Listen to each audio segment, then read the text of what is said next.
hope your holiday was awesome. Mine was good, had a good break.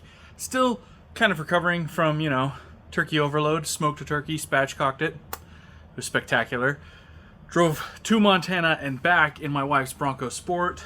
Let's just say lessons were learned. Speaking of overland and off-road vehicles, today's video is the walk around of Jeff's Sprinter van. So we're just going to jump straight into it. He talks about it for about 3.5 minutes, 4 minutes, I don't know, something like that. It's quick, but pretty interesting to see what people are doing with vans. I'm not a van guy, but that comfort would be pretty slick. So go ahead, Jeff. Hey, Jeff got a 21-22 Rebel, so they call it 21-22 because it's a 21 chassis, and then 22 is the inside the Winnebago. So it's a 21 Mercedes Sprinter 2500 four-wheel drive, and then Winnebago gets hold of it and does all their coaching in the inside. So I haven't done too much to it because I just got it about 9 months ago, but recently did so it's four-wheel drive, recently did a suspension upgrade to the Van Compass 6.3. So I got the adjustable Falcon shocks and a little bit of a lift.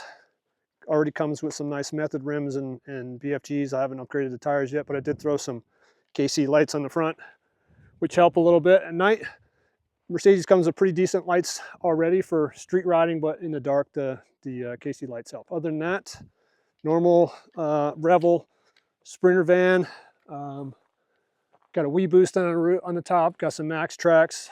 I do not have a side ladder, so if I need to get to it, I climb up the back. But in the back here, I've added a kind of trasheroo and a venture box, everybody's favorite shovel, and then as you can see, some max tracks. Recovery gear in there. I have an extra power tank in there to blow up my tires because I don't have onboard air presently. I plan on installing that eventually. I have a hatchet and a couple other cooking items, but I have a couple bags from Blue Ridge Overland that have a bunch of gear in it, mostly recovery gear, and I have a whole toolkit and I keep in there too. Some of those bags I transfer to my Jeep, so I just grab the bags out of the back. Inside is pretty standard. Up in the front, I have a RAM mount kit up there with my iPad and InReach Mini, and I've got kind of my radio in there. Got a couple Canyon adventure van stuff. This microwave is kind of a new install. Table, got all my camera gear in the bag here. Bring a couple blankets and other doodads. Then in the back here, you got a restroom, a bed.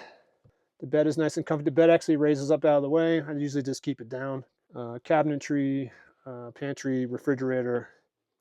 I think that's about it. And then like the front I got is all my clothes and stuff. I got a Starlink up here in the bag, and then a bunch of the normal stuff to keep out of the way. So all these little bags got all the things you need, like flashlights and bear sprays and food, etc., etc. So there's a couple other competitive brands, Storyteller, Outside Van, Revel vans. This one's a little cheaper. That was probably the biggest one. I think personally the Storyteller is a nicer, cooler looking van, but it's also a lot more money. So the Revels will drop in price a little bit quicker, so I could afford the Revel van, put it that way. The restroom is always controversial in these. It's nice to have the toilet in the restroom, but like the Storyteller, for example, has kind of a fold-away shower with a pull-out kind of restroom, so you get a little bit more room. So it's a little tight in here in this kind of mid-section. So I'm a skinny fella, so I could fit through there okay, but it gets a little tight through there. And then the Storyteller, for example, has a different kind of seat that'll lay down, so you can kind of lounge in it a little more. But other than that, the van itself comes off the same chassis. People that do the 170 length usually get those modded by somebody. They're a little bit bigger for a family. The suspension upgrade, if it came with one, would have been a little nicer. It's the stock suspension. Well, it's not anymore, but it comes with stock suspension when you buy it, and then they put all the coaching in it, and then the thing really sways around a lot right at stock from Winnebago. So other than that, I've been pretty happy with it. Okay. It's good for stuff like this when it's cold, or if you've got a whole bunch of family to stick inside. It's not bad.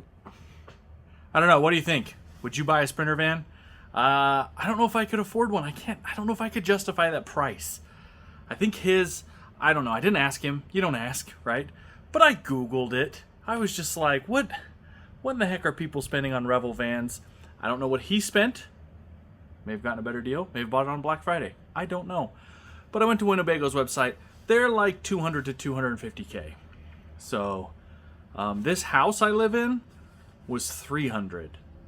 And it has everything except for wheels, tires, and the suspension upgrade that he has.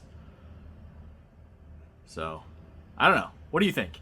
Anyway, we're back again tomorrow. More videos. It's just, this is the new norm. If you haven't heard, I'm trying to publish a video every weekday, or at least one video a week. I know that's a broad spectrum. That's like a 1 or 5. But the deal is, I have so much back catalog of video, and with the new baby, it's just so hard to make long, like 45-hour long, epic adventure videos. So I haven't. And instead of making anything, I've made nothing. And that doesn't work for me. So I'm back, happy to make videos. We're trying to publish something daily, weekdays, weekends, it's family time. So this office, you're getting an office, basement. It's my office, so that's what I call it. My wife calls it Goblin Town because it's like way down to Goblin Town. You know what I'm saying. Anyway, I'll see you tomorrow. That's all I'm trying to say.